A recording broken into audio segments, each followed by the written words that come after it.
بسم اللہ الرحمن الرحیم۔ ازبک نژاد عبدالرشید دوستم 1955 میں صوبہ جوزجان کے شہر شبرغان کے نواحی گاؤں میں ایک غریب گھرانے میں پیدا ہوا۔ دوستم نے معمولی رسمی تعلیم پائی۔ 1978 میں افغان فوج میں بھرتی ہونے سے قبل دوستم کھیتوں میں کام کرتا تھا۔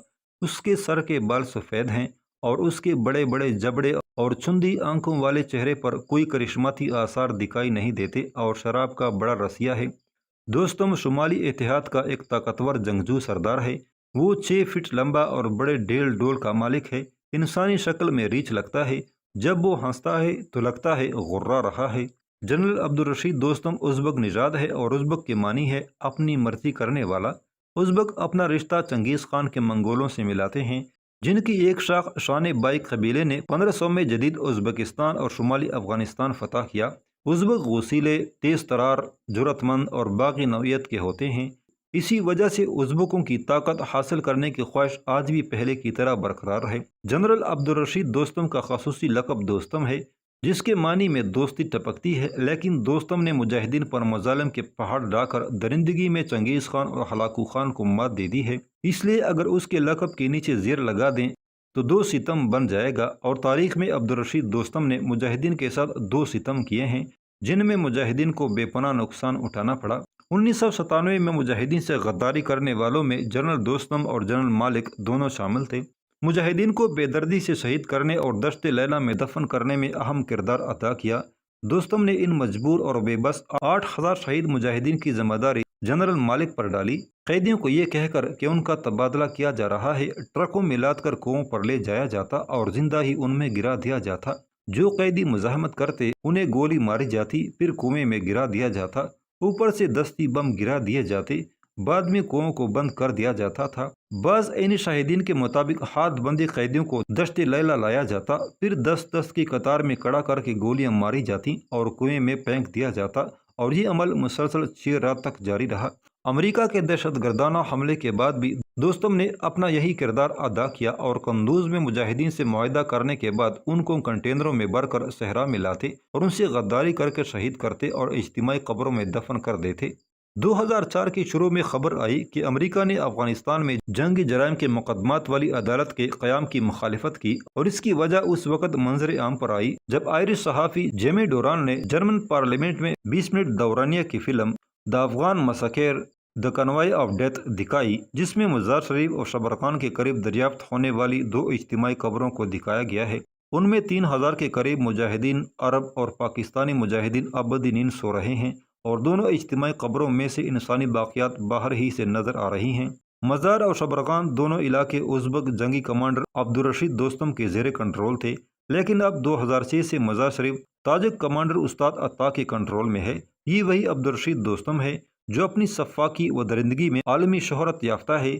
ان میں سے ایک شہید مجاہدین کی اجتماعی قبر عبدالرشید دوستم کے آبائی علاقے اور جنگل شمیلی کے ہیڈ کوارٹر شبرغان سے آدھا گھنٹے کی مسافت پر ہے، جو کہ 1,40,625 مربع فیٹ پر محیط ہے۔ قبر کی لمبائی اور چوڑائی 475 فیٹ کے قریب ہے، اور اس میں 3000 شہید مجاہدین دفن ہیں۔ دوستم انتہائی ظالم اور سفاک شخص ہے۔ احمد رشید اپنی کتاب طالبان میں لکھتے ہیں، جب میں دوستم سے ملنے کے لیے پہنچا تو دوستم اس وقت قلعہ جنگی میں مقیم تھا۔ قلعہ جنگی کے صحن میں جگہ جگہ خون کے دھبے اور گوشت کے ٹکڑے دکھائی دیے۔ پوچھنے پر بتایا گیا کہ 1 گھنٹہ قبل دوستم نے ایک سپاہی کو چوری کرنے کی پاداش میں سزا دی ہے۔ اسے ٹینک سے باندھا گیا، پھر ٹینک ایک چکر میں چلایا گیا جس سے اس کا جسم خیمہ ہو گیا۔ دوستم اور اس کے خونخوار فوجی یہ منظر بڑے شوق سے دیکھتے رہے۔ دوستم کی وحشیانہ روش کا ایک یہ بھی راز ہے کہ دوستم بزکشی کا شوقین ہے، جو کہ شمالی افغانستان کا روایتی کھیل ہے۔ دوستم اور اس کے خونخوار کمانڈر شبرغان کے دشتوں میں اکثر یہ کھیل کھیلتے ہیں۔ بس کے معنی بکری کے ہیں۔ اس کھیل میں گھوڑ سواروں کی ایک ٹیم ایک مردہ بکری کو میدان کے ایک سرے تک لے جانے کی جدوجہد کرتی ہیں، اور حریف مخالف ٹیم اسے چھین کر واپس دوسرے سرے تک لانے کی جدوجہد کرتی ہیں۔ کوئی ہار ماننے کو تیار نہیں ہوتا۔ تیز نوکدار نیزہ ہاتھ میں لیے گھوڑے کے چابک لہراتے ہیں، خون بہتا ہے، ہڈیاں چٹکتی ہیں اور دشت لالازار بن جاتا ہے۔ دوستم کے ساتھی کہتے ہیں، یہ خوفناک کھیل خونخوار دوستم کے خون میں رچ بس گیا ہے۔ ہر شخص میں اس کے موروثی اثرات کچھ نہ کچھ موجود ہوتے ہیں۔ میرے مطالعہ کے مطابق دوستم کا ایک تو صدر نصب خوف و وحشت کی علامت اور سروں کی مینار تعمیر کرنے والے خونخوار چنگیز خان سے ملتا ہے، اور دوسرا وہ ازبک ہے جس کا مطلب ہی مرضی کرنے والا ہے، اور ان دونوں موروثی اثرات کی بنیاد پر دوستم خونخوار ہے۔ 1978 میں افغانستان میں کمیونسٹ انقلاب برپا ہوا اور نور محمد ترکی برسر اقتدار آیا تو دوستم فوج میں بھرتی ہو گیا۔ دریا آمو کی بندرگاہ حیرتان سے جو اشیاء سوویت یونین سے افغانستان آتی، دوستم ان کی سپلائی لائن کی حفاظت پر مامور تھا۔ 1980 کے عشرے میں اس نے ملیشیا بٹالین کی کمان کی، پھر ایک ڈویژن فوج کو اس کی کمان میں دیا گیا۔ 1988-89 میں روس افغانستان سے نکل گیا تو دوستم کا ڈویژن اہمیت اختیار کر گیا۔ مجاہدین کے جارحانہ حملوں کی وجہ سے سرکاری فوج گھروں کو سدھارنے لگی تو روسی امداد پر پلنے والی دوستم کی باقاعدہ فوج جو کہ سخت کوش ازبکوں پر مشتمل تھی، کمیونسٹ صدر نجیب اللہ کا واحد سہارا تھی۔ ڈاکٹر نجیب اللہ اسے مجاہدین کے خلاف سریع الحرکت فورس کے طور پر استعمال کرتا رہا۔ دوستم نے جب دیکھا کہ ڈاکٹر نجیب کی حکومت چند دنوں کی مہمان ہے اور اسے بلاخر رخصت ہونا ہی ہے، تو اس نے کمیونسٹ لیڈر ڈاکٹر نجیب کے خلاف بغاوت کر کے احمد شاہ مسعود کا ساتھ دے کر کمیونسٹ حکومت کے خاتمے میں کلیدی کردار ادا کیا۔ دوستم نے مزار شریف پر قبضہ کر کے جنبش ملی اسلامی نامی تنظیم کھڑی کر لی۔ اگلے برسوں میں افغانستان کے اندر قومی گروہوں کی روش یہ رہی کہ سہولت محسوس کی تو کسی کے ساتھ اتحاد کر لیا اور موقع ملتے ہی اس کی پیٹھ میں چھرا گھونپ دیا۔ اس میں دوستم سب پر بازی لے گیا، وہ اتحاد کرتا اور توڑتا رہا۔ پہلے جمعیت اسلامی کے اس وقت کے کمانڈر احمد شاہ مسعود سے اتحاد کیا، پھر مسعود کے حریف گلبدین حکمتیار کا اتحادی بنا اور آخر میں دونوں کی جانب دشمن مجاہدین کا ساتھ دیا، اور اگرچہ مجاہدین سے اس کا اتحاد معاہدہ کی سیاہی خشک ہونے سے پہلے ہی ٹوٹ گیا۔ اسی دوران جنبش ملی اسلامی کے اندر اعلیٰ سطحی اور شخصیتوں کے اختلاف پر بس کشی کے انداز میں طے کیے جاتے رہے۔ شخصی تصادم کے باعث پہلے دوستم کو اس کے نائب عبد المالک پہلوان کے ہاتھوں پسپا ہو کر ترکی میں پناہ لینی پڑی، اور دوستم کی واپسی پر عبد المالک پہلوان کو اہل و عیال سمیت ازبکستان فرار ہونا پڑا۔ ان خونریز کشاکش میں وسیع پیمانے پر ہلاکتیں، ہیلی کاپٹر حادثات اور کئی ایک ڈرامائی واقعات پیش آئے۔ دوستم ہر بار بلا تعامل ہر کسی سے غداری کرتا۔ دوستم ہر ملک کا تنخواہ دار رہا۔ دوستم نے روس، ازبکستان، ایران، پاکستان اور بعد میں ترکی سے بھی مالی امداد لی۔ 1995 میں دوستم ایک وقت میں ایران سے بھی پیسہ لیتا رہا اور پاکستان سے بھی، جبکہ ایران اور پاکستان کے درمیان شدید نوعیت کے اختلافات تھے۔ ایران، ازبکستان اور روس نے اسے سیکولر لیڈر کے طور پر ابھارا اور سمجھا کہ وہی صرف پشتون آباد پرستوں کے خلاف مزاحمتی حصار کا کام بھی دے سکتا ہے اور شمال کو طالبان سے بچا بھی سکتا ہے۔ ان ملکوں کی نگاہ میں اس کی کوئی خوبی تھی تو وہ یہ کہ وہ طالبان کے منظر عام پر آنے سے قبل بھی مجاہدین کا دشمن تھا۔ مجاہدین کے دباؤ پر دوستم فرار ہو کر ترکی چلا گیا، مگر 2001 میں امریکی صلیبی حملے کے بعد دوستم افغانستان واپس آ گیا اور اس نے امریکی میت میں مزار شریف، رضیہ سلطان سکول، قلعہ جنگی، شبرغان جیل اور دشت لیلہ میں مجاہدین کا قتل عام کیا اور انسانیت سوز ریکارڈ قائم کر دیا۔ امریکی جریدے ٹائمز نے مئی 2002 کی اشاعت میں دوستم کو ٹگ نما جنگی سردار قرار دیا اور لکھا کہ اس ازبک جنرل نے اپنا چہرہ بدل لیا ہے، داڑھی منڈوا دی ہے، تاہم گنی مونچھیں برقرار ہیں اور کچھ نئی نکٹائیاں خرید لی ہیں۔ اس پر کابل میں موجود ایک یورپی سفیر نے کہا کہ دوستم نے سیاستدان تک تبدیلی کا سفر بیشتر افغان رہنماؤں کی بدولت زیادہ تیزی سے طے کیا ہے، اور دوستم ایسا جنگجو سردار ہے جس کے پاس ہنوز اپنی فوج ہے۔ اس نے فوجی وردی اتار کر بزنس مین سوٹ پہن لیا ہے۔ اس کی کمان میں جنگجو فوج کافی حد تک آپس کی خانہ جنگی میں قربان ہو گئی، پھر بھی اس وقت 7,000 کے قریب فوج کا جرنیل ہے۔ دوستم کے زیر قبضہ علاقے جوزجان، سریپول، فاریاب اور سمنگان کی سرحدیں ازبکستان اور ترکمانستان سے ملتی ہیں، اس لیے ان اہم تجارتی شہروں میں ہونے والے تجارت اور حکومت کو ملنے والے ٹیکس کے رقوم بھی دوستم اور ان کے کمانڈر اپنے عیش پر استعمال کرتے ہیں۔ دوستم کے عوام اسے جنرل صاحب الحاج عبدالرشید دوستم اور دوستم بادشاہ کے نام سے یاد کرتی ہیں، اور ان علاقوں کے سرکاری دفاتر عمومی گاڑیوں تک جنرل دوستم کی بڑی بڑی تصویریں ہر طرف لگی ہوتی ہیں۔ امریکی جریدے وال اسٹریٹ جرنل نے افغانستان میں صدارتی انتخابات جو کہ 2004 میں ہوئے، جس کے نتیجے میں عبدالرشید دوستم وزیر دفاع مقرر ہوئے، اس سے قبل ایک رپورٹ شائع کی جس میں صحافی پھرتے پھراتے شمالی کے شہر شبرغان پہنچ جاتا ہے جو کہ عبدالرشید دوستم کے زیر قبضہ علاقہ ہے۔ صحافی لکھتا ہے، دوستم کی گھڑ سوار فوج جب راستوں سے گزرتی ہے تو راہ چلنے والی عورتیں ڈر کے مارے اپنے چہروں پر نقاب ڈال لیتیں اور ڈر کے مارے ادھر ادھر بھاگتیں۔ صحافی مزید لکھتا ہے، طالبان کے دور میں تو عورتیں طالبان کو دیکھی بغیر ہی پردہ کرتی ہیں، کیونکہ افغانستان میں اسلامی قانون کے مطابق عورت کو بے پردہ پھرنے کی اجازت نہیں تھی اور اس ڈر سے طالبان کو دیکھے بغیر پردہ کرتی تھی۔ لیکن دوستم کی فوج سے عورتیں اس لیے نقاب اوڑھ لیتی تھی کہ وہ فوجی عیاشی اور بدفعلی کے لیے عورتوں کو راستوں سے اغوا کر لیتے ہیں۔ 2005 میں دوستم افغانستان کا چیف آف آرمی اسٹاف مقرر ہوا۔ دوستم کو چیف آف آرمی اسٹاف کا عندیہ اس منصب کے سنبھالنے کے 5 ماہ پہلے ہی امریکہ دے چکا تھا، جو کہ افغانستان کے سرکردہ افراد پشتون، تاجک، ہزارہ تمام قوموں کے وزراء کی سخت تنقید کا نشانہ بنا۔ 20 جنوری 2005 کو دوستم پر ایک خودکش حملہ ہوا، جس کے مطابق دوستم شبرغان کی جامع مسجد میں عید الاضحیٰ کی نماز پڑھ کر لوگوں سے عید مل رہا تھا کہ اچانک چند میٹر کے فاصلے پر ایک خودکش حملہ آور نے خود کو اڑا دیا۔ اس واقعے میں دوستم بال بال بچ گیا۔ کئی افراد اس حملے میں ہلاک و زخمی ہوئے۔ اب دوستم پبلک مقامات پر یوں کھلے عام جاتے ہوئے گھبراتا ہے۔ امریکہ کا افغانستان پر صلیبی حملہ امارت اسلامیہ افغانستان کو ختم کرنے کے لیے تھا، وہیں اس کا مقصد افغانستان کے قدرتی ذخائر پر قبضہ کرنا بھی تھا۔ اس سلسلے میں مارچ 2005 میں افغانستان وزارت صنعت اور امریکہ کے مابین افغانستان کی معدنیات کے متعلق معاہدہ طے پایا، جس میں شمال میں موجود قیمتی ہیرے جواہرات کی کانیں بھی شامل تھیں، جن میں سے 10 کٹپتلی صدر حامد کرزئی اور 5 عبدالرشید دوستم کے قبضے میں تھی، جو کہ اس معاہدے میں عمل درآمد کے راستے میں واحد رکاوٹ تھا۔ امریکہ نے خفیہ ساز باز کر کے حامد کرزئی کے ذریعے دوستم کو ذخائر کے قبضے حکومت کو واپس کرنے کے نوٹس بھجوائے۔ یہ پہلا موقع تھا جس میں امریکہ اور عبدالرشید دوستم آمنے سامنے تھے۔ اس سلسلے میں سب سے پہلے امریکہ نے افغان ہیومن رائٹس کمیشن کی سربراہ سیما ثمر کے ذریعے اقوام متحدہ کے تعاون سے ایک رپورٹ تیار کی، جس میں افغانستان کے کمانڈروں کے خلاف جنگی جرائم اور انسانی حقوق کی خلاف ورزیوں کی درجنوں کیسوں کی نشاندہی کی، جس میں سب سے زیادہ تعداد میں عبدالرشید دوستم کے خلاف تھے، جن میں دوستم پر ہزاروں افراد کو قتل کرنے کا الزام ہے، بلکہ مزار شریف اور سقوط قندوز کے بعد ہزاروں مجاہدین کو بھی شہید کرنے کا ذمہ دار ہے۔ کمیشن مزید برآں دوستم اور دوسرے کمانڈروں کے خلاف سینکڑوں صفحات پر مشتمل ثبوت بھی انہیں فراہم کرنے پر تیار ہے۔ اس رپورٹ کے شائع ہونے کے بعد اس پر عمل درآمد تو نہ ہوا، لیکن یہ رپورٹ امریکہ کو فائدہ پہنچا گئی۔ دیکھتے ہی دیکھتے امریکہ اور عبدالرشید دوستم کے درمیان مک مکا ہو گیا۔ عبدالرشید دوستم کو معدنیات سے دستبردار کرنے کے لیے $15 کروڑ کابل میں عالیشان محل، نئے ماڈل کی کئی گاڑیاں دے دی گئیں۔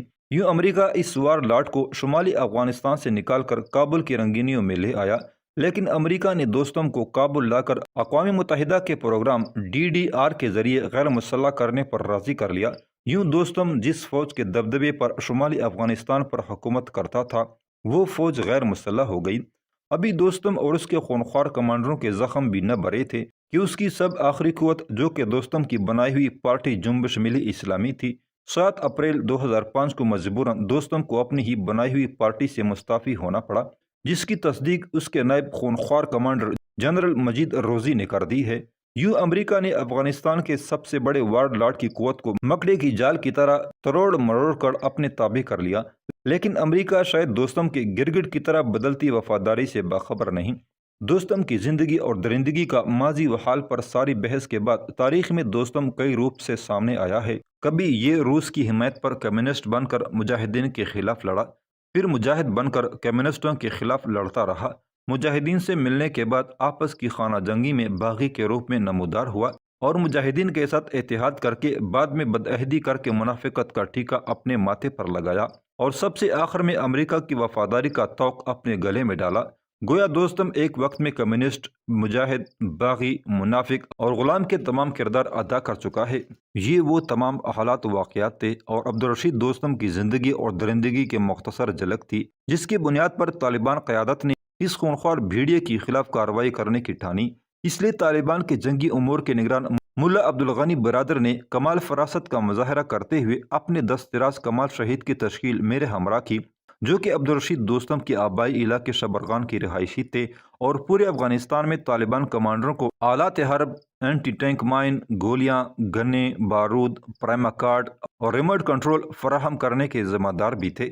کمال شہید مکمل عالم دین اور نیک سیرت انسان تھے۔ آپ صلاۃ و صوم کی مکمل پابندی کرنے اور نفاذ اسلام کی تحریک میں ہر قسم کی قربانی دینے کے لیے تیار رہتے۔ کمال شہید کے چہرے پر داڑھی کے بال کم تھے اور رنگت گہری تھی۔ میں اور برادر کمال شہید جب عبدالرشید دوستم پر ناکام کارروائی کے بعد واپس آئے تو کمال شہید کوئٹہ چلے گئے، جہاں ان کے والدین، اہلیہ اور بچے قیام پذیر تھے۔ ایک رات ناگہانی حادثے میں کمال اپنی والدہ، اہلیہ اور ایک کم سن بچے سمیت شہید ہو گئے۔ ملا عبدالشکور سے نئی ہدایت لینے کے بعد نماز عشاء ادا کی اور بعد ازاں ہم آرام کرنے کے لیے چلے گئے۔ اگلے دن ملا عبدالشکور کی ہدایت کے مطابق چنار کا ڈرائیور گاڑی لے کر آ گیا، جس کے ذمہ مجھے اور کمال شہید کو بحفاظت قندھار پہنچانا تھا۔ ہم نے ظہر کی نماز راستے میں ادا کی اور 3 بجے کے قریب ہم قندھار پہنچ گئے۔ گاڑی کے ڈرائیور کو کمال شہید نے مین روڈ پر ہی گاڑی روکنے کا اشارہ کیا اور ہم دونوں اس ڈرائیور سے اجازت لے کر اتر گئے۔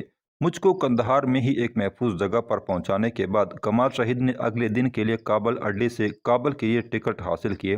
ہم نے یہ دن قندھار میں ہی گزارا اور چند ایک اپنی ضروریات کی اشیاء بھی خریدیں۔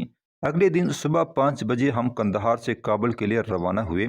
قندھار سے باہر نکلے تو یہ دیکھ کر حیرانی ہوئی کہ کابل قندھار شہرہ، جو کہ جنگوں کی وجہ سے تباہ ہو چکی تھی، اب نہایت آرام دہ، کشادہ اور شاندار تعمیر ہو چکی ہے۔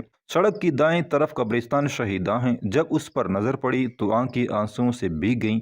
یہ وہی شہداء ہیں جو سانحہ مزار شریف میں 1997 میں شہید کر دیے گئے تھے، جن میں بہت سے حفاظ، علماء، صلحاء بھی تھے اور مفتیان کرام بھی، اور بہت سے نیک سوالے نوجوان بھی، اسلام کا درد لیے ہوئے عوام بھی، جو کہ اپنے دل میں نہ جانے کتنے ارمان لیے ہوئے تھے اور غلبہ اسلام کی اس جدوجہد میں وہ اپنا بھرپور کردار ادا کرنے کے لیے کتنے پاکیزہ اور جامع منصوبے رکھتے تھے۔ لیکن جنرل عبد المالک اور جنرل عبدالرشید دوستم نے ان اللہ والوں کو بھوکے پیاسے تڑپا تڑپا کر شہید کر دیا اور دشت لیلہ کے بے آب و گیاہ صحرا میں ان کی بے گور و گفن لاشوں کو پھینک کر اپنے نام اعمال کو سیاہ کر لیا۔ جب میں اس قبرستان کے قریب سے گزر رہا تھا تو مجھے ایسا محسوس ہو رہا تھا جیسے یہ شہید کہہ رہے ہوں کہ ہم اپنا آج اسلام کے لیے قربان کر کے اللہ کے حضور پہنچ کر کامیاب ہو گئے اور تم ابھی تک اپنی جانوں کے تحفظ میں لگے ہوئے ہو اور ہمارے قاتل ابھی تک دندنا رہے ہیں۔ لیکن مجھے خوشی محسوس ہو رہی تھی کہ میں اور میرا ساتھی کمال شہید آج اسی ظالم و جابر شقی القلب اور خونخوار کمانڈر عبدالرشید دوستم کے خلاف کارروائی کے لیے جا رہے تھے، جس کے ظلم اور وحشت سربریت کا شکار ہو کر یہ مظلوم شہید ہوئے تھے۔ میں اپنے رب سے اپنی مشن کی کامیابی کے لیے دعا گو بھی تھا۔ تقریباً 1 گھنٹہ کی مسافت طے کرنے کے بعد قلات شہر آیا، جو کہ صوبہ زابل کا دارالحکومت ہے۔ قلات میں ایک بلند ٹیلے پر قلات کا پرانا تاریخی قلعہ ہے۔ قلات سے 2 گھنٹے کی مزید مسافت پر غزنی شہر آیا، جو کہ بطل جلیل سلطان محمود غزنوی بت شکن کا مولد و مسکن ہے۔ سلطان محمود غزنوی نے ہندوستان کے مشہور زمانہ سومنات کو گرانے کے لیے 17 حملے کیے۔ اس کے علاوہ پاکستان کے شہر لاہور کے مشہور معروف روحانی ہستی حضرت سیدنا علی حجویری کا آبائی علاقہ حجویر بھی غزنی میں ہی ہے، جہاں ان کے والد گرامی سیدنا عثمان کا مزار آج بھی مرجع الخلائق ہے۔ غزنی سے باہر نکل کر ڈرائیور نے بس روکی۔ وہاں پر چند ہوٹل تھے۔ بس نے یہاں پر آدھا گھنٹہ رکنا تھا، اس لیے تمام سواریاں نیچے اتر گئیں اور اپنی ضروریات میں مصروف ہو گئیں۔ میں اور کمال شہید بھی نیچے اتر گئے۔ ہم نے بھی ایک ہوٹل سے کباب اور افغانی روٹی کھائی، قہوہ پی کر اللہ کا شکریہ ادا کیا۔ اتنے دیر میں بس بھی کابل روانگی کے لیے تیار ہو گئی۔ ہم بس میں سوار ہوئے اور کابل کی طرف روانہ ہو گئے۔ تقریباً 2 گھنٹے کا سفر طے کر کے ہم کابل پہنچ گئے۔ قندھار سے کابل کی طرف سفر کے دوران ایک حیران کن واقعہ پیش آیا، جس سے مجاہدین کے رعب و دبدبے کا اظہار ہوتا تھا اور کرزئی کے مادر پدر آزاد معاشرے کی عکاسی بھی۔ ہوا کچھ یوں کہ ہم قندھار سے کابل جانے کے لیے بس میں سوار ہوئے تو تھوڑی دیر میں ایک غیر ملکی کمپنی کی گاڑی آئی، جس سے 2 نقاب پوش باپردہ عورتیں کابل جانے کے لیے ہمارے بس میں سوار ہوئیں۔ یہ عورتیں ایسا لگتا تھا جیسے کسی کمپنی یا ادارے میں ملازم ہیں۔ انہوں نے مکمل شریف پردہ کر رکھا تھا اور میں اپنے دل میں کہہ رہا تھا کہ یہ عورتیں کتنی پردہ کی پابند ہیں۔ وہ دونوں ہم سے چند سیٹیں آگے بیٹھ گئیں، لیکن جیسے ہی ہم میدان شہر سے نکل کر کابل کے مضافات میں داخل ہوئے تو انہوں نے اپنے نقاب کھول دیے اور جیسے ہی کابل کے اڈے پر اترنے لگے تو انہوں نے اپنے برقعے اتار کر بیگوں میں ڈال دیے۔ وہ دونوں عورتیں فیشن ایبل افغانی طرز کے لباس میں ملبوس تھیں۔ اس کی وجہ پر میں نے غور کیا تو پتہ چلا کہ افغانستان سے وردک صوبے تک طالبان کی حکومت تو نہیں، لیکن کافی حد تک ان کا ان علاقوں پر کنٹرول ہے، جس کی وجہ سے ان خواتین کو جرأت نہ ہو سکی کہ قندھار سے وردک صوبے تک بے پردہ رہیں، لیکن جیسے ہی وہ قرضے کے دارالحکومت کے نزدیک آئیں، پہلے انہوں نے نقاب کھولے، پھر قرضے کے شہر کی برکت سے بے پردہ ہو گئیں۔ اس پر میں نے کہا، واہ قرضے، تیرا امریکی سلام۔